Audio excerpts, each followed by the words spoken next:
Shkalim, Daf, Dalet Amud Aleph, bonjour à vous tous. Aujourd'hui, nous allons parler du Kalbon. Kalbon, c'est quoi? C'est une petite pièce qu'on rajoute sur le Machatzit HaShekel pour être sûr, a priori, pour être sûr qu'il y a assez d'or, parce que vous savez que les pièces s'usent. Donc, on risque d'avoir moins qu'un Machatzit HaShekel. Donc, pour compenser, on va apporter d'autres Mefarshim disent, ça c'est Rachid, d'autres Mefarshim disent que c'est pour payer le changeur, celui qui va changer l'argent. Parce que forcément, on doit passer par un changeur pour avoir la pièce exacte. De toutes les façons, même les Gizbarim, ils doivent échanger leurs pièces. C'est-à-dire ceux qui récoltent le Machatzit HaShekel, ils doivent échanger pour avoir des grosses pièces. Alors on peut commencer. Velu shechavim bekalbon. Et voici ceux qui sont chavim de donner un kalbon en plus. Les vim et israélim, les vim israélim guérim, les convertis vers avadim meshucharim ou des esclaves qui ont été libérés puisque c'est des vrais juifs. Eh bien, ils doivent donner le Machatzit HaShekel plus le kalbon. Avalo kohanim, mais aux kohanim on n'exige pas. Des kohanim on leur demande pas un kalbon. Comme on avait vu qu'on leur demande pas non plus un gage. Nashim, les femmes, c'est sûr que non. Vavadim Uktanim, non plus. Shokel, elle est des Kohen. Celui qui prête au Kohen, il dit voilà, je vais donner pour toi le shekel et puis ton Machatzit HaShekel, tu me rembourseras. Elle est des Isha ou pour une femme qui veut, qui n'est pas obligée, mais qui veut aller des Evet, ou un esclave, aller des Katan, un enfant qui voudrait, pas tour. Il n'est pas tour du Kalbon. Pourquoi? Parce qu'eux sont Tourim. Pourquoi voulez-vous que je donne un kalbon pour eux? Maintenant, si je veux prendre pour moi et mon chaver, alors chayav avec kalbon, là c'est sûr que je dois donner un kalbon echad. Un seul. Rabbi Meir Omer, j'étais kolbanot. La Meir dit qu'il faut en apporter deux. Parce que lui, il pense que le kolban c'est Minatora, donc moi je dois apporter, mon chaver doit apporter. Pas. Si tu dis que c'est que Midera Banane, alors, à partir du moment où on apporte une pièce, eh bien on apporte un seul. C'est logique. Un noten c'est là. Le shekel. Celui qui va chez le Gizbar, chez le trésorier, il lui dit, j'ai qu'une grosse pièce, est-ce que tu peux me rendre la monnaie? Chayev shte kolbanot. Il faut qu'il apporte deux kolbanot. On va expliquer parce qu'il y a deux actions ici. On va expliquer dans la Gemara. Shokel Aliadani, celui qui donne à un pauvre, il dit moi je paye pour toi, mais pas besoin, tu ne me rembourses pas. Valiad Shreno, ou même pour son voisin, Valiad Veniro, quelqu'un de sa ville qui ne peut pas y aller. Pas tour, il n'est pas tour du kalbon parce que déjà il fait chesed, on ne va pas lui demander encore de payer un kalbon. Veim, il va, et comment, s'il leur a prêté, chayav, il est chayav, pourquoi? Parce que son chayav, mais si Adam Kimoto, l'envoyé d'un homme, c'est comme lui-même. Achin v'ashutafim. Maintenant, il y a des frères ashutafim qui sont associés. Chez Chayavim Bekalban. Alors, dans le cas où ils sont associés, qui sont Chayavim Bekalban, ça veut dire quoi? Ça veut dire qu'ils ont déjà partagé la fortune de leur père, donc chacun doit apporter son kalbon, c'est normal. Pturim Maaser Bema, dans ce cas, ils n'ont pas besoin de Maaser Bema, puisque maintenant ils sont associés. Alors, on sait qu'on ne prélève pas de Maaser un dixième de chaque nouveau-né, on le donne au Kohen. Eh bien, le Maaser, on ne le fait pas si on est associé. Il y a un passage de la Torah qui dit qu'on ne fait pas. Là, on est associé, puisque c'est deux frères qui ont partagé, et puis après, ils se sont associés. Chez Chayavim et Maaser Bema, mais maintenant, si ils n'ont pas encore partagé, dans ce cas-là, c'est encore la fortune du père, donc c'est sûr qu'il faut apporter Maaser Bema. Tourim la Kalbon, ils n'ont pas besoin d'apporter le Kalbon. Pourquoi? Parce que c'est le père. C'est une seule personne. Alors, il faut voir si on parle d'après Rabbi Meir ou d'après Rabbi Chachamim. D'après Chachamim, peut-être, mais d'après Rabbi Meir, de toute façon, il faut en apporter deux. Donc là, il devra en apporter un, mais on verra ça dans le mois. Et Kamaou Kalbon, et combien c'est un Kalbon? Ma'akesef. Ma'akesef, c'est selon Rabbi Meir, dit Rabbi Meir, donc c'est un 24e du shekel. Chachamim Rim Chatzima, un demi-ma, donc c'est un 48e du shekel. C'est pour nous donner un peu une idée de ce que c'était, une toute petite pièce. Afal Piché Amrou. Alors ici, dans notre Mishnah, nous voyons que bien qu'on a dit que la femme et les enfants et les Ved, on n'est pas un même Ashken, on ne prend pas un gage. Mais s'ils veulent donner, ils peuvent donner. Sous-entendu, s'ils ne veulent pas donner, ils ne sont pas obligés de donner. Il ne faut pas leur réclamer. Alitfoen Tovim, on n'a pas le droit de leur réclamer. Atamar, alors ici tu as dit Tovim, ou dans le premier Mishnah, parce que la première Mishnah, qu'est-ce qu'il écrit? Il écrit, on ne leur prend pas un mashkon, sous-entendu, on leur demande, sans mashkon. Ve'acha Atamar, un Tovim, et dans la Sefa tu dis que non, alors une fois tu dis oui, une fois tu dis non. Réponse, Kan Beshevish Seharot, on parle du Katan. S'il a déjà 2 Seharot, c'est-à-dire il est déjà adolescent, alors là, bien sûr, on ne peut pas lui demander de force, parce que Minatora, c'est seulement à partir de 20 ans. Mais on peut réclamer, Tovim, on peut lui réclamer. Mais s'il est encore enfant, dans ce cas-là, il ne peut même pas lui réclamer. S'il veut, il peut, mais il n'est pas obligé.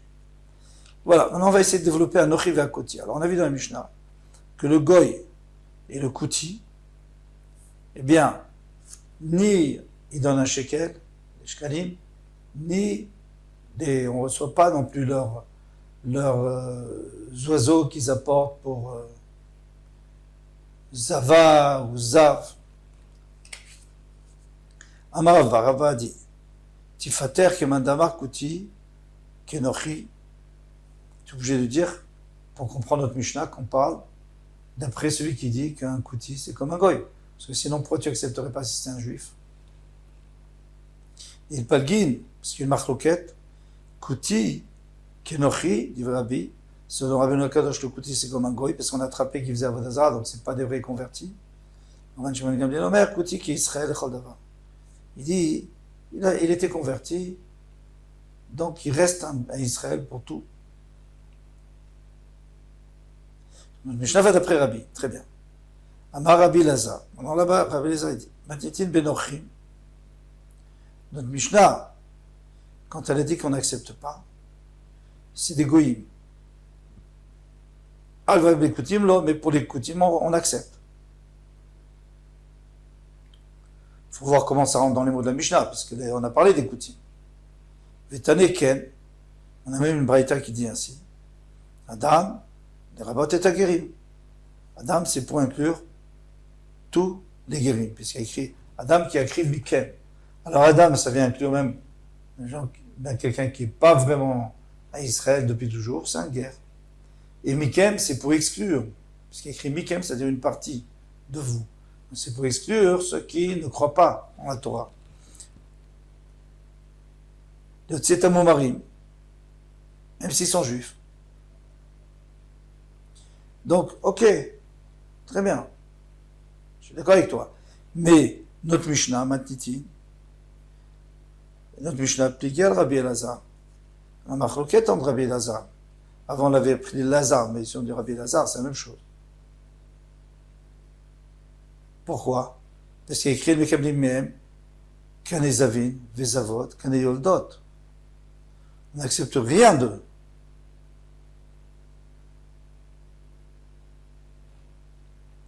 Encore, on n'accepte pas les shkalim, je comprends. Parce que les shkalim, c'était pour...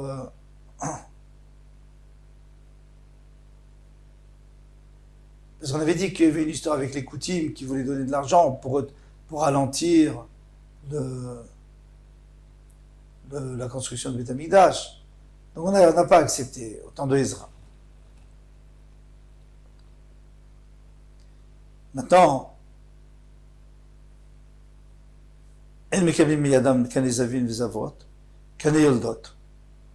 Ça, et les oiseaux des femmes qui ont accouché. Alors toi qui me dis qu'on parle des goïms, on ne parle pas des koutim. Dans la Sefa, comme ça tu m'as dit Rabbi Lazar, tu es obligé de dire qu'on parle des goïms et pas des koutim. Est-ce que les goïs apportent des oiseaux parce qu'ils sont zav, parce qu'ils sont zavod, elles sont zavod, ou parce qu'elles sont yoldot? Mais il n'y a pas de toumage chez le goï. Il n'a pas besoin d'apporter, il ne porte pas de korbanot. Il n'a racha benochim. Donc la racha, on est obligé de dire que c'est des goyim, mais aussi des koutim, puisque c'est écrit méfourage. Vesefa bekoutim. Et la fin, c'est que des koutim.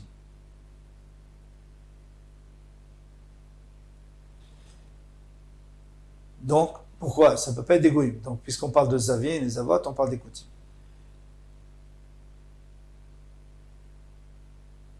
Donc tu vois que ce qu'il dit Rabbi Elazar, il ne peut pas s'arranger avec la Mishnah. Amar Rabbi Yochanan, Betchilan mekamim lo davar mesuyam velo davar shelo mesuyam. On a une grande marloquette entre Rabbi Yochanan et Reish Lakish.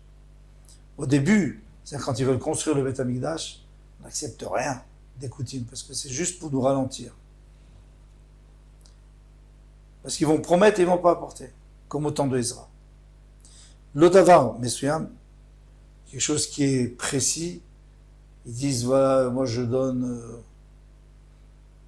le pourpre, ou je donne l'azur, Velo davar shelo mesuyam. Et même quelque chose qui n'est pas précis, de l'argent, on n'accepte pas. Mais une fois qu'on a terminé de construire le Beth Amikdash, mekablin mehen davar shelo mesuyam. On peut accepter des choses qui ne sont pas précises. Ven mekablin mehen davar mesuyam, mais pas quelque chose de précis. Pourquoi? Parce qu'après ils vont s'enorgueillir, ils vont dire, oui, c'est nous qui avons donné ça, et en plus, c'est un bisayon pour le Beth Amikdash. Rabbi Shimon ben Lakish, Reish Lakish Amar, ben betchila ben be'asof et mekablim lo davar mesuyam velo davar shelo mesuyam. Soit au début, soit à la fin, on n'accepte rien. Soit quelque chose de précis, soit quelque chose de pas précis, on n'accepte rien. Matnitin pligal Rabbi Yochanan. Donc notre Mishnah, elle n'est pas d'accord avec Rabbi Yochanan. Et c'est vrai, pourquoi? En mekablim mehem, ekdesh, nedava lebet hakabait. En fait, c'est pas notre Mishnah, mais il y a une braïta qui dit comme ça, qui dit qu'on n'accepte pas de nedava de bedek kabait. Alors, donc on voit très bien que on n'accepte rien pour le Beth Amikdash.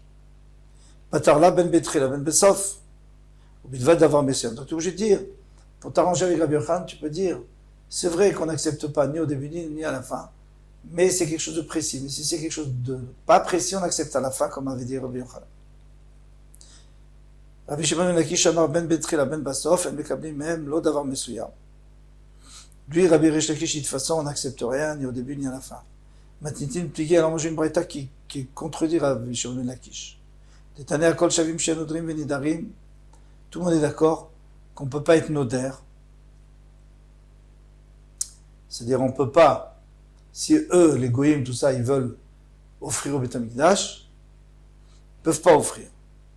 Venidarim, et si on les fait offrir, ils ne peuvent pas offrir, non, c'est pas bon. Alors, qu'est-ce que tu me dis? Qu'est-ce que tu me dis? Excusez-moi, j'ai mal lu. À Kol Shavin Shehen, Nodrim Venidarim. On est d'accord qu'ils peuvent, c'est grave, ils peuvent Nodrim Venidarim. Ils peuvent s'engager et on peut les engager. Patarla, Ola. Attends, mais tu viens de me dire qu'on n'a pas le droit. Ils n'ont pas le droit de donner. Tu viens de me dire qu'on n'a pas le droit de donner d'après Rabbi Shimon ben Lakish. Ça ne marche pas. Il dit si, parce qu'on parle d'un korbanola. D'accord, un korbanola, il n'y a pas de problème. On parle pas de ça. Non, on ne veut pas accepter de l'argent ni quoi que ce soit pour le Beth Amikdash. Nicha nodrim ola, alors je comprends. C'est très possible qu'un goy il dise moi je veux offrir un ola. Très bien. Nidarim ola. Et comment tu peux dire que nidarim ola? Comment? On lui dit voilà tu dois te apporter un ola, mais lui il ne va pas accepter le goy. Et là, Keshamar Israël a réalisé Ola. Alors il faut dire que c'est un Ben Israël qui a dit j'apporte, je m'engage à apporter un Ola. Shamanochi, le goy a entendu. Ma Shamar Ze Alay. Il dit moi aussi je veux. Ah, tu veux? D'accord. Alors tu apportes un Ola. Alors, ça s'appelle Nidarim. On saute la petite Venom et Vietan Sakrim. Ou Mota Nesachim. Alors encore, On a de la chance dans ce Hamoud. Et vous allez voir, le Hamoud prochain, c'est une catastrophe. Il y a des choses en trop, des choses en moins, des parenthèses qu'il faut lire, des parenthèses qu'il ne faut pas lire, pas de parenthèses qu'il ne faut pas lire. C'est très, très... Alors, Bezrat Hashem, on a travaillé dessus, on a essayé de faire clair. Il ne faudra pas s'étonner si on saute des choses ou si on rajoute des choses. Maintenant, au motar nesachim, lo lekeli sharet inun. Et ce qui reste des nesachim, lo lekeli sharet inun. Maintenant, si le goy a apporté un korban, il doit aussi apporter du vin, il doit aussi apporter de la farine et tout pour accompagner le korban. Il l'a pas apporté, on a pris du Bédek Hamikdash, parce qu'il fallait l'apporter. Maintenant, il vient, il dit, voilà, j'apporte. Je suis désolé, on m'a dit qu'il fallait que j'apporte. Qu'est-ce qu'on fait avec? L'olekli sadeh sharet ninun, n'est-ce pas? Ça va, où ça va, quand il y a en trop? Parce que maintenant, on ne peut pas l'utiliser, on l'a déjà mis. Normalement, on va acheter des clés charrettes avec. Les clés charrettes, ça veut dire des ustensiles pour le Beth Hamikdash. Nimtzam évidemment Messouyam. Maintenant, le goy, il a apporté quelque chose de précis, puisque avec son argent, on a acheté, par exemple, un encensoir. Et Tiv, alors il va répondre, Rabbi Yossi Bar Rabbi Bon, il va dire non, il n'y a pas de problème. Parce que sinon, vous avez cette question, vous l'aurez de toutes les façons. Mais il y a une réponse. Vataninan, pourtant on a enseigné. Nerachin, Veorchin. Nerachin, ça veut dire ils peuvent dire, moi je peux dire, tu sais, je vais apporter la valeur de ce gars au Beth Hamikdash. Ou alors, Orchin, c'est-à-dire ils peuvent dire, moi je vais apporter la valeur de quelqu'un au Beth Hamikdash. Tu vois bien qu'ils offrent au Beth Hamikdash. Où ça va aller? Au Bedek Habayit. L'eau des Bedek Habayit, n'est-ce pas que ça va aller au Bedek Habayit? Alors, c'est une question encore plus forte que la tienne. Là-bas, on parle des Nesachim, bon d'accord, mais ici, c'est sûr que ça va au Bedek Habayit. Il dit, Echma de Atamra, Amar Taman. Qu'est-ce que tu vas dire là-bas? Le Shamir Mout Kaven, lui, il ne connaît pas la halakha. Lui, il dit, moi, je vais offrir. Faites ce que vous voulez avec. Ou Melem en Baïm de Bedek Habayit. Et puis, ça va aller au Bedek Habayit, mais lui, il ne saura même pas. Ken Atamara, Facha, ici aussi, tu vas dire. Le Shamir Mout Kaven. Lui, en vérité, il va apporter les Nesachim pour accompagner son korban, il ne sait pas que ça va aller au Bedek Habayit, on tourne la page, on met les Emen Bayim de Bedek Habayit, et ça va aller au Bedek Habayit, et donc il n'y a pas de problème. On a fini. Kol Touf, à demain, Bezrat Hashem.